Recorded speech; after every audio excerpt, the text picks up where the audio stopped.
Hey guys, समर्थ classes के online YouTube channel में आप सभी का एक बार फिर से स्वागत है।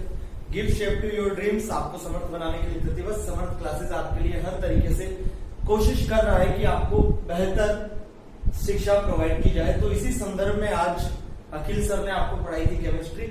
हम कोशिश करेंगे कि आने वाले दिनों में आपके लिए फिजिक्स की क्लासेस भी रेगुलर लगवाई जाए। चलिए स्टार्ट करते हैं। क्लास 10th में हमने लास्ट लेक्चर में देखा था कि समीशन ऑफ एन क्या होता है। तो समीशन ऑफ एन जो निकल के आया था वो था n/2 2a + n - 1 × d। अगर आपने अभी तक चैनल को सब्सक्राइब नहीं किया तो चैनल को सब्सक्राइब कर लीजिए। चलिए अब आज का जो लेक्चर है बेसिकली एनटीएससी बेस्ड है या जेईई फाउंडेशन बेस्ड कहें तो ज्यादा अच्छा रहेगा, क्योंकि जो आज के क्वेश्चन है आपके किसी भी बोर्ड एग्जाम में नहीं आने वाले हैं। आज हम कुछ हाईली जो रेटेड क्वेश्चन है उन्हें हम करने वाले हैं। तो जो पहला क्वेश्चन है लेकिन जो भी कंसेप्ट है ये सब हम पढ़ चुके हैं अपनी क्लासेस में। तो आपको देखना है क्वेश्चन आपकी स्क्रीन पे अवेलेबल हो जाएगा। तो पहला क्वेश्चन क्या है? पहला क्वेश्चन बोल रहा है कि डिटरमाइन x। आपको क्या निकालना है? x की वैल्यू निकालनी है और आपको दिया हुआ है कि 2x + 1 coma x² + x + 1 coma 3x² - 3x + 3। ये किसमें है? एपी में। ध्यान देना बच्चों, क्वेश्चन में क्या दिया हुआ है कि आपको x की वैल्यू निकालनी है यदि ये तीनों पद किसमें है? समांतर श्रेणी में। Consecutive arithmetic progression. Consecutive arithmetic progression का मतलब क्या है? ये लगातार पद है। इसका मतलब ये T1 हो सकता है, ये T2 हो सकता है, ये T3 हो सकता है। हो सकता है ये T3 होगा। अगर ये T3 हुआ इसका मतलब ये T4 होगा और ये T5 होगा। फॉर एग्जाम्पल ये मैंने मान लिया कि 9th टर्म है, तो पक्की बात है कि ये 10th टर्म होगी, ये 11th टर्म होगी। कंसेक्यूटिव का मतलब है लगातार क्रमागत समांतर श्रेणी के पद। क्लियर है यहां तक? चलो अब हम ये जान चुके हैं अभी तक जितना हमने पढ़ा कि अगर a, b, c arithmetic progression में होते हैं तो it means this minus this बराबर दिस माइनस दिस, क्योंकि कॉमन डिफरेंस सेम होता है। करो जब b - a करते हैं, c - b करते हैं, ये दोनों इक्वल होंगे क्योंकि सार्वधातुक समांतर श्रेणी का क्या होता है? समान होता है। तो इसको सोल्व करेंगे। इस b को इधर लाऊंगा तो क्या आ जाएगा? 2b। इस a को इधर लेके जाऊंगा तो क्या बन जाएगा? c + a। तो हमने स्पेशल पॉइंट करके एक पॉइंट लिखा था। क्या था? यदि a, b, c समांतर श्रेणी में होते हैं तो 2b = a + c होता है। ये हमने पढ़ा था। चलिए तो ये इसी पे बेस्ड क्वेश्चन है। हमको क्या बोला ये कि तीन टर्म्स अरिथमेटिक प्रोग्रेशन में है। मतलब ये a हो गया, ये b हो गया, ये c हो गया। और हम जानते हैं कि अगर 3 टर्म्स अरिथमेटिक में है तो बीच वाले का दुगना प्रथम और थर्ड टर्म के समीशन के बराबर होता है। इट मींस हम जानते हैं कि 2b = a + c होता है। b क्या है? ये a क्या है? ये c क्या है? ये। बस क्वेश्चन खत्म। देखो 2 × b मतलब x² + x + 1 इधर करते हैं। 2 × x² + x + 1 बराबर a कितना? 2x + 1, c कितना? 3x² - 3x + 3। यहां तक कोई दिक्कत नहीं। चलिए अब तो सोल्व कर रहे हैं। करो सोल्व। ये आ जाएगा 2x² + 2x + 2 बराबर, इसको ऐड करो। 2x - 3x करेंगे तो कितना आएगा? माइनस का x + 1 + 3 करूंगा तो प्लस का 4 और यहां से आ जाएगा 3x²। अब क्या करूंगा मैं? x² की टर्म एक तरफ करूंगा, x की टर्म एक तरफ करूंगा, कांस्टेंट एक तरफ करूंगा। हम जानते हैं कि जो हमारी क्वाड्रेटिक होती है या द्विघात समीकरण होती है वो हमेशा इस फॉर्म में होती है, ax² + bx + c रूप में होती है। चलो इसी फॉर्म में हम कन्वर्ट करते हैं। इस x² को इधर लेके आऊंगा तो ये पॉजिटिव इधर आके क्या हो जाएगा? ये वाला माइनस। तो 2x² माइनस का 3x² बन जाएगा माइनस का x²। देखना ये प्लस का 2x, ये माइनस का x इधर आएगा तो क्या हो जाएगा? प्लस का x। साइड चेंज कर रहा हूं, पक्षांतर में कर रहा हूं। तो 2x प्लस का x प्लस का 3x, ये +2, ये 4 इधर आएगा तो -4 हो जाएगा। तो 2 - 4 कितना हो जाएगा? -2। तो ये बन गया हमारा फाइनल इक्वेशन। ये आ गई। अब इसे सोल्व करना है तो इस इक्वेशन को मैं क्या करूं? माइनस से मल्टीप्लाई कर दूं, कोई इफेक्ट आएगा क्या? ध्यान देना, यदि 2x = 6 लिखा हुआ है मतलब LHS भी है RHS भी है, दोनों तरफ में अगर सेम ऑपरेशन लगाता हूं, समान संक्रियाएं लगाता हूं तो हमारे क्वेश्चन के आंसर पे कोई भी इफेक्ट नहीं आता, ये हम ऑलरेडी जान चुके हैं। तो अगर मैं इसको 2 से डिवाइड कर दूं कोई प्रॉब्लम नहीं, माइनस से मल्टीप्लाई कर दूं कोई प्रॉब्लम नहीं। अगर माइनस से मल्टीप्लाई करूंगा तो -2x बराबर -6 आएगा, माइनस से माइनस कट जाएगा। अगर 2 से डिवाइड करूंगा तो क्या आएगा, 2x/2 बराबर 6/2 मतलब x बराबर 3। हाँ कि ना? तो इसका मतलब मैं सेम ऑपरेशन बाईं पक्ष में और दाएं पक्ष दोनों में लगा सकता हूँ, लेफ्ट हैंड साइड और राइट हैंड साइड। तो मैंने क्या किया, यहाँ पे इस इक्वेशन को माइनस से मल्टीप्लाई कर दिया या माइनस से डिवाइड कर दिया। क्या आएगा, x² - 3x + 2 बराबर 0।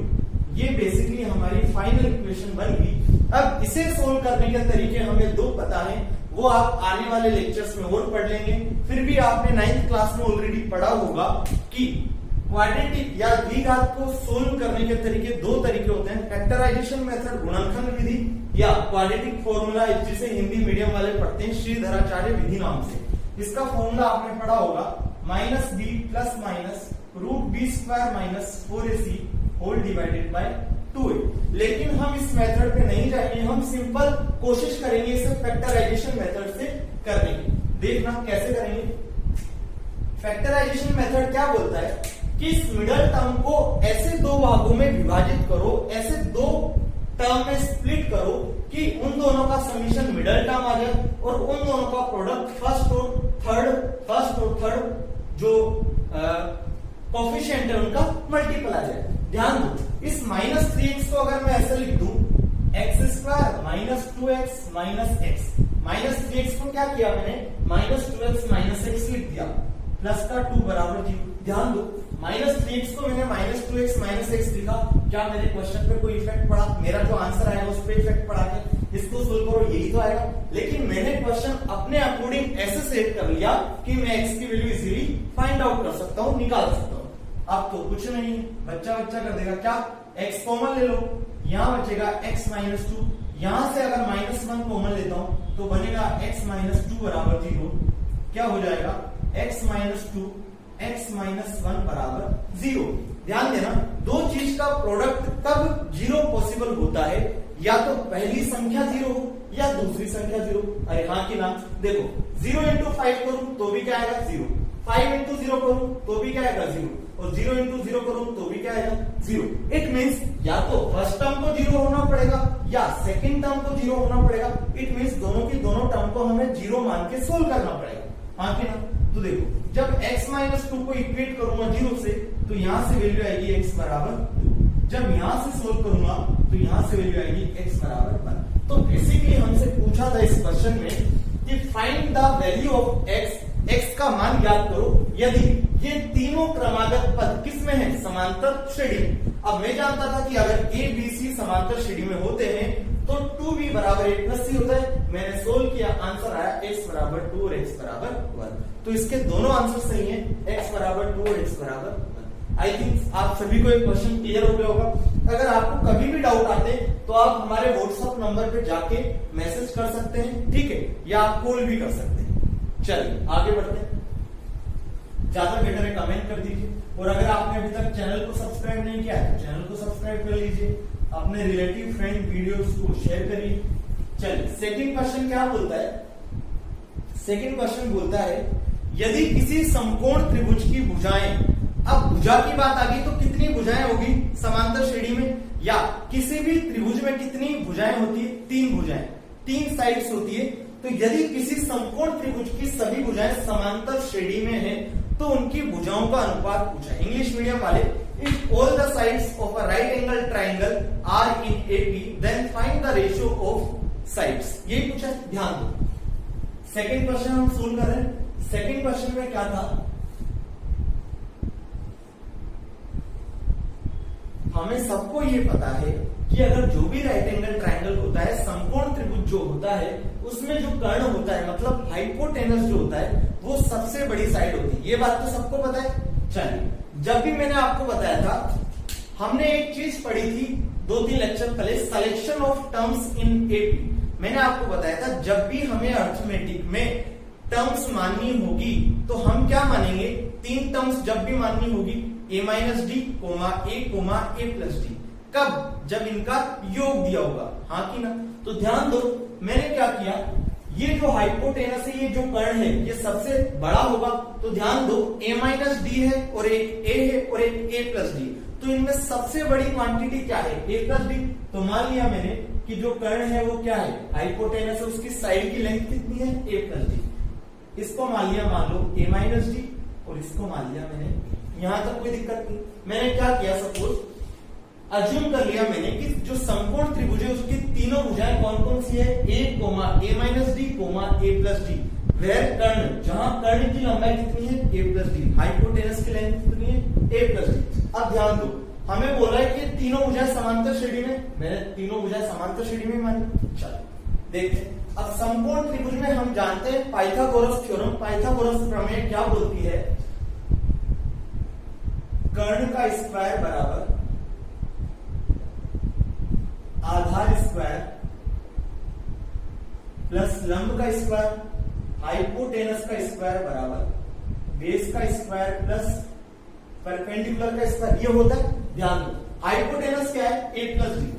तो देखो a प्लस डी का होल स्क्वायर बराबर बेस का स्क्वायर, आधार क्या है? a minus D. तो a माइनस डी का होल स्क्वायर, परपेंडिकुलर क्या है? a, तो a का होल स्क्वायर। यहां तो कोई दिक्कत नहीं। चलिए आगे बढ़ते हैं। देखो सोल्व करना है। हम जानते हैं a प्लस बी का होल स्क्वायर क्या होता है? a square plus B square plus 2ab। Solve कर दो, a square plus D square plus 2ad बराबर a square plus D square minus 2ad plus का a स्क्वायर। हाँ कि ना? अब देखो किससे क्या कट रहा है? a स्क्वायर से a square cancel out, D square से डी स्क्वायर कैंसिल आउट, और कुछ कैंसिल आउट हो रहा है क्या? नहीं हो रहा। अब इधर ले आओ, इस माइनस 2ad को इधर लाऊंगा तो ये पॉजिटिव का बन जाएगा। 2ad प्लस का 2ad कितना? 4ad बराबर a स्क्वायर। हाँ कि ना? ध्यान दो, इस a स्क्वायर मतलब क्या है? a इंटू a, तो एक a से एक a काट डाला, मतलब ये इससे काट डाला। क्या बचा हमारे पास? a की वैल्यू बची हमारे पास 4d। हाँ कि ना? अब ध्यान दो, हमसे पूछा था कि ये तीनों साइड का हमें रेशियो निकालना है, तीनों भुजाओं का अनुपात निकालना है। तो देखो यहां से हम क्या निकाल सकते हैं? अगर हमारे पास a बराबर 4d आ गया तो आधार कितना आ जाएगा? आधार हमने माना था, आधार को इंग्लिश में बोलते हैं बेस। हमने माना था a minus D, it means 4d minus D कितना आ गया? 3d। हाँ कि ना? देखो उसके बाद हमें निकालना है लंब। लंब हो गया हमारा परपेंडिकुलर, परपेंडिकुलर की लेंथ हमने मानी थी a, और a कितना आया? 4d। क्लियर? उसके बाद आएगा हमारा कर्ण। कर्ण को बोलते हैं हाइपोटेनस। ये माना था हमने a प्लस डी, a की वैल्यू है 4d, तो 4d प्लस d कितना? 5d। अब हमसे पूछा है इनका अनुपात, तो इनका अनुपात क्या हो जाएगा? देखो एक भुजा आ रही है 3d, एक साइड आई 3d, एक आई 4d, एक आई 5d। तो हम जब इनका रेशियो निकालेंगे 3d/4d 5d, तो आंसर क्या आएगा? d से d कैंसिल आउट, आंसर आ गया 3/4/5। ऑप्शन नंबर 1 आपका क्या हो जाएगा? सही आंसर। ठीक है, तो इस क्वेश्चन में हमने क्या किया? इस क्वेश्चन में हमें बोला था, दोबारा समझ लीजिए, एक समांतर श्रेणी मतलब एक समकोण त्रिभुज है, सॉरी एक समकोण त्रिभुज, एक राइट एंगल ट्रायंगल है, उसकी तीनों भुजाएं समांतर श्रेणी में। अब उसकी तीनों भुजाएं समांतर श्रेणी में, तो मैंने मान लिया कि एक भुजा की लेंथ a माइनस डी है, एक की a है, एक की a प्लस डी है। ये सभी समांतर श्रेणी बनती है। चलिए उसके बाद हम जानते हैं कि समांतर श्रेणी में पाइथागोरस थ्योरम होती है हाइपोटेनस का होल स्क्वायर बराबर base square plus perpendicular square, कर्ण का स्क्वायर बराबर आधार स्क्वायर प्लस लंब स्क्वायर। हमने वैल्यू पुट करी तो वहां से a की वैल्यू आती है 4d। अब a की वैल्यू 4d आ गई तो हमें सब साइड पता चल गई। लंब मतलब परपेंडिकुलर कितना आया? 4d, आधार बेस कितना आ जाएगा? 3d, कर्ण कितना आ जाएगा? Hypotenuse 5d। तो हमें जब उनका रेशियो पूछा है, अनुपात पूछा है, तो 3d/4d/5d मतलब 3:4:5। क्लियर है यहाँ तक? चलिए नेक्स्ट क्वेश्चन की तरफ मूव करते हैं।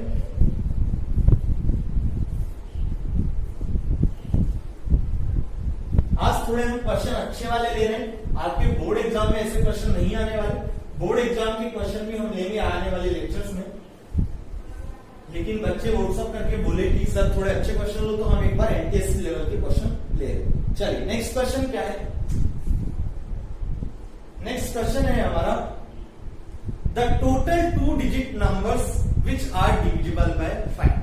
सबसे सिंपल क्वेश्चन लिया है, लेकिन ये एनटीएससी में आया हुआ है 2014 में क्वेश्चन, इसलिए हम इसे लिए। चलिए, तो the total 2 digit numbers which are divisible by 5, 2 से विभाजित होने वाली 5 से विभाजित होने वाली 2 अंक की संख्या हमसे पूछिए कि टोटल नंबर कितने होंगे। ध्यान दो, अगर मैं आपसे पूछूं कि 5 का जो भाग है 5 की टेबल में क्या क्या आता है, 5 आता है, 10 आता है, 15 आता है, 20 आता है, 5, 10, 15, 20 ऐसे चलता जाता है। लेकिन हमसे पूछा है कि आपको जो नंबर ऑफ टर्म्स बतानी है वो 2 डिजिट की बतानी है। तो 2 डिजिट का नंबर कहां से स्टार्ट होता है, 10 से। आप ये ध्यान रखो सबसे पहली बात कि 2 डिजिट नंबर है, 2 अंक की संख्या है, वो स्टार्ट होती है 10 से, मतलब 10, 11, 12। एंड कहां पे होती है, 99 पे। ये बात क्लियर है क्या सबको। चलिए अब आगे बढ़ते हैं, अब क्वेश्चन की तरफ मूव करते हैं। क्वेश्चन बोल रहा है हमें ऐसे 2 डिजिट नंबर पता करने हैं जो 5 से विभाजित होते हो। 5 से विभाजित होने वाला सबसे पहला नंबर कौन सा होगा, 10। अरे 5 to the 10 मतलब 10 में डिवाइड होता है, तो 5 से डिविजिबल पहला नंबर 2 डिजिट नंबर कौन सा है, 10। अब नेक्स्ट कौन सा होगा, 15। उसके बाद नेक्स्ट कौन सा होगा, 20। ध्यान सोच के बताओ लास्ट टर्म कौन सी होगी इनमें जो 5 से डिविजिबल होगी। क्या 99 में जाता है क्या, नहीं जाता। क्या 98 में जाता है क्या, नहीं जाता। 95 में जाता है क्या, बिल्कुल जाता है। तो यहां आ गया हमारा 95। तो हमारा क्वेश्चन बेसिकली ये हो गया 10, 15, 20 एंड सो ऑन 95। अब हमें इसमें बताने हैं नंबर ऑफ टर्म्स, मतलब हमें n की वैल्यू निकालनी है, हाँ कि ना। ध्यान दो, 15 माइनस 10 करेंगे तो 5, 20 माइनस 15 करेंगे तो 5। इसका मतलब ये क्या है, अर्थमेटिक प्रोग्रेशन, समांतर श्रेणी, जिसका प्रथम पद कितना है, 10। डी कितना है, 15 माइनस 10 मतलब कितना, 5। हमें क्या निकालना है, n। ध्यान दो, इसमें tn गिवन है कितना, 95। तो सिंपल सा फॉर्मूला है, हम जानते हैं tn होता है a plus n minus 1 into D. tn की वैल्यू रखी 95, a रख दिया 10 प्लस n हमें निकालना है, d रख दिया हमने 5। सोल्व करना है, आंसर आ जाएगा 95 बराबर 10 प्लस 5n माइनस का 5। देखो यहां क्या आ जाएगा, 5 प्लस 5n, तो ये हो गया 95 बराबर 5n प्लस 5। पूरी इक्वेशन को, इस 5 को इधर ले आओ तो क्या हो जाएगा, 95 माइनस 5 मतलब 90। तो बेसिकली हमारा यहाँ पे बन गया 5n बराबर 90। तो यहां से क्या आएगा, n बराबर 90 डिवाइडेड बाय 5, 1 4 उधर जाएगा तो 5 8 जा 40, मतलब n की वैल्यू आ गई 80। तो यही हमसे पूछा था। अब ध्यान दो, इस n की वैल्यू 18 आने का मतलब क्या है बच्चों, ये फर्स्ट टर्म होगी, सेकंड टर्म होगी, थर्ड टर्म होगी। ऐसे आप जाते जाओगे तो जो 95 आएगा वो 18वें नंबर पे आएगा। तो यही हमसे पूछा था कि नंबर ऑफ टर्म्स कितनी है, 18। The total 2 digit numbers which are divisible by 5, तो कितना आ जाएगा, 18। क्लियर। चलिए नेक्स्ट मूव करते हैं नेक्स्ट क्वेश्चन की तरफ।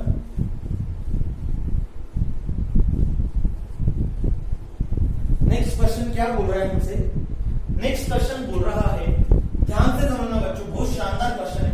क्वेश्चन क्या बोल रहा है, हमने देखा था कि ए और बी, पहले इसकी रूपरेखा बनाते हैं हम।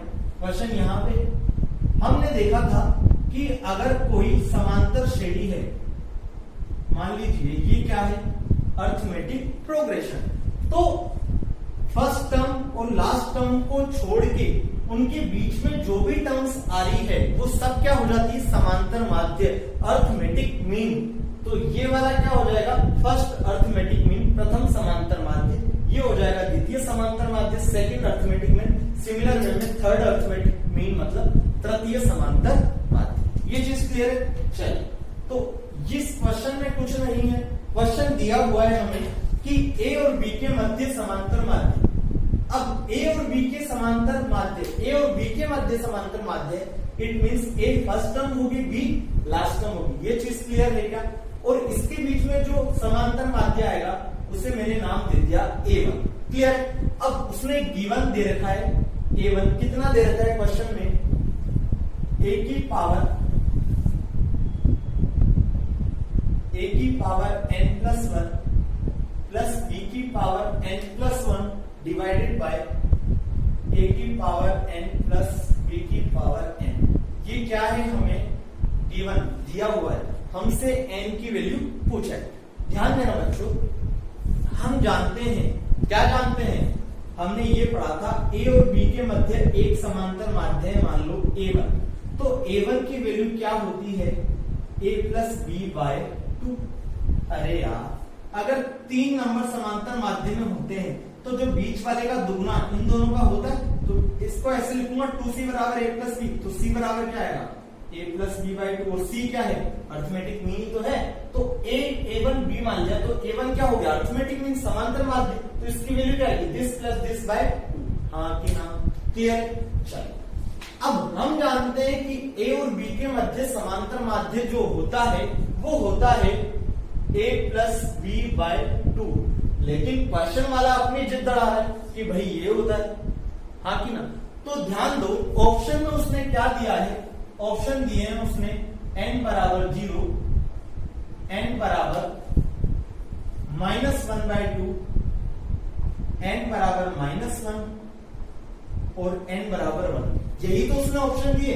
तो क्या करेंगे, हम जानते हैं कि a और b के बीच का जो अर्थमेटिक मीन होता है वो होता है a प्लस बी बाई 2, लेकिन क्वेश्चन वाला बोल रहा है कि ये होता है, तो हम क्या करें, हमारे पास क्या है यहाँ पे ऑप्शन में वैल्यूज है, हम पुट करके देखेंगे, जिससे भी ये आ जाएगा वही उसका क्या हो जाएगा, आंसर। सबसे बेस्ट तरीका, अब हमें क्या करना है, स्मार्ट वर्क करना है, हमें कंसेप्ट पता है, मैं आपको इसका कंसेप्ट भी बता दूंगा, लेकिन हमें स्मार्ट वर्क करना है, तो हम क्या करेंगे, पुट करके देखेंगे। देखना, मैं अगर n बराबर 0 पुट करता हूं इसमें, अगर मैं n बराबर 0 पुट करता हूं, क्या आएगा, a की पावर 0 प्लस 1 प्लस b की power 0 plus 1 divided by a की पावर 0 प्लस b की पावर 0।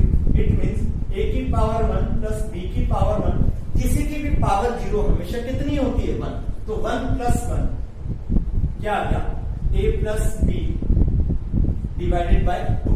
इसका मतलब जो हम जानते हैं वो आ रहा है किससे, n बराबर 0 से, लेकिन अब हमें ये भी चेक करने होंगे क्या इनसे भी ये तो नहीं आ रहा। अगर किसी भी दो ऑप्शन से सेम आ गए, पर पहली बात तो जनरली ऐसा होता नहीं है, फिर भी अगर ऐसा हो गया दो ऑप्शन से एज इट इज आ गए, तो हम एग्जैक्ट मेथड यूज करेंगे। लेकिन इस क्वेश्चन में वैल्यू ऐसी है कि दो ऑप्शन से बिल्कुल कभी भी नहीं आएगा, तो एक ही ऑप्शन से आएगा n बराबर 0, क्योंकि आपके जो क्वेश्चन आते हैं जेईई एंट्री इसमें वो मल्टीपल चॉइसेस नहीं आते, सिंगल चॉइस के आते, तो हम n बराबर 0 पुट करते हैं, तो a प्लस बी बाई 2, आप जानते कि होता भी क्या है, a प्लस बी बाई 2, तो आंसर क्या हो जाएगा, n बराबर 0। अब इसका अगर एक्चुअल मेथड पूछा जाए तो वो क्या होता है, वो भी देख लो आप। कई बच्चों को होती ना, खुराफाती बच्चे भी तो होते हैं कि अरे यार सर को आता ही होगा इसलिए नहीं करा, चलो देख लो कितना बड़ा होगा। अब हम जानते हैं कि कोई नंबर है a और b, उसके बीच है मान लीजिए अर्थमेटिक मीन a1, समांतर माध्य a1 है, तो वो होता है a plus B by 2। Question में क्या गिवन है, ये तो पक्की बात है कि ये दोनों आपस में कैसे होंगे, बराबर। अरे यार होता तो a प्लस बी बाई 2, लेकिन वो दे रहा है, ये पक्की बात है कि दोनों को कैसा होना पड़ेगा, बराबर। कर दिया मैंने बराबर, तो a की power n plus 1 plus b की power n plus 1 divided by a की पावर n प्लस b की पावर n बराबर a प्लस b बाय 2। अब क्या करना है, क्रॉस मल्टीप्लाई करना है। अब तो बेसिकली मैथ से खेलना है हमें, अगर किसी को खेलना आता है तो वो यहाँ पे जीत जाएगा, अगर किसी को खेलना नहीं आता तो वो हार जाएगा। देखो क्या करेंगे, इस 2 को इधर मल्टीप्लाई करो, क्या हो जाएगा, 2a to the power n plus 1 plus 2b to the power n plus 1 बराबर, इस a प्लस b को किससे मल्टीप्लाई करूंगा, a की पावर n प्लस b की पावर n से। क्लियर है, देखते जाओ क्या क्या, इसको सोल्व करते हैं पहले। ये हो जाएगा a की पावर n प्लस 1, अगर a की पावर n इंटू ये क्या बनेगा, 1 इंटू a की पावर n, तो उसको क्या लिख सकता हूं, a की पावर n प्लस 1। फिर क्या होगा, ये a इससे मल्टीप्लाई होगा तो यहाँ आएगा a b to the power n plus, ये होगा B A to the power N plus B N to the plus 1, B into B की पावर एन, बी की पावर एन प्लस, हाँ कि ना। चलो यहाँ क्या आ गया, 2a to the power N plus 1 plus 2b to the power N plus 1। अब मैं क्या किया, ये जो a की पावर n प्लस 1 है उसको इधर लाऊंगा। तो ध्यान दो, मान लीजिए a की पावर n प्लस 1 एक अभी के लिए मान लीजिए 2 है, a की पावर n प्लस 1 की वैल्यू कितनी है 2। यहाँ पे क्या है, ये भी इसकी वैल्यू भी 2 हो जाएगी। तो 2 इंटू 2 4, 4 माइनस 2 करूंगा तो कितना आएगा, 2 ही तो आएगा। तो बेसिकली क्या है, a की पावर n प्लस 1। तो ध्यान दो, इसको इधर लाऊंगा तो 2 इंटू समथिंग माइनस समथिंग क्या हो जाएगा, समथिंग, मतलब a की पावर n प्लस 1, तो a की पावर n प्लस 1। अब ये 2b की पावर n प्लस 1 है, इसको इधर लाऊंगा तो ये भी क्या बन जाएगा, b की पावर n प्लस 1। यहां तक समझ आ रहा है। चलो बराबर क्या बची यहाँ पे, दो term a b to the power n plus b a to the power n। Clear है यहां तक। चलो आगे देखते हैं, इसको क्या लिख सकता हूं मैं, यहां पे इस वाली a की पावर n टर्म को मैं इधर ले आऊंगा, इस वाली टर्म को मैं इधर ले आऊंगा। देखना क्या आएगा, a की power n plus 1 minus b a to the power n बराबर a b की पावर n माइनस b की पावर n प्लस 1। देखो क्या क्या बच्चों, मैंने इसका आपको शॉर्ट ट्रिक बता दी मैंने, लेकिन फिर भी अगर कोई खुरापाती बच्चों को जानना हो तरीका क्या है तो तरीका हम देख रहे हैं। अब हमने क्या किया है, यहाँ पे n प्लस 1 n मतलब a की पावर जो भी है उनको हम एक तरफ ले आए, b की पावर वालों को एक तरफ ले आए। अब हमें बेसिकली इसे सोल्व करना है। तो देखो क्या हो जाएगा, अगर इसको मैं क्या लिख सकता हूँ, a की पावर n इंटू ए, अरे यार a की पावर n प्लस 1 को क्या लिख सकता हूँ, a की पावर n इंटू ए, हाँ कि ना। तो देखो अगर मैं इसको ऐसे लिखूंगा, a की पावर n इंटू ए माइनस b की पावर ये b इंटू ए की पावर n, यहां लिखूंगा a, यहां लिखूंगा b की पावर n इंटू b। यहां तक कोई प्रॉब्लम है तो बोल दीजिए आप, ठीक है। अब इसके आगे हम यहाँ पे सोल्व करेंगे। देखो यहां से कॉमन क्या आ रहा है, a की पावर n, अरे हाँ कि ना। अगर a की पावर n कॉमन लूंगा तो क्या बचेगा, a माइनस का b बराबर, यहां से कॉमन लेता हूं b की पावर n, तो क्या कॉमन आएगा बच्चों, a minus b, a minus b से a माइनस b काट डाला,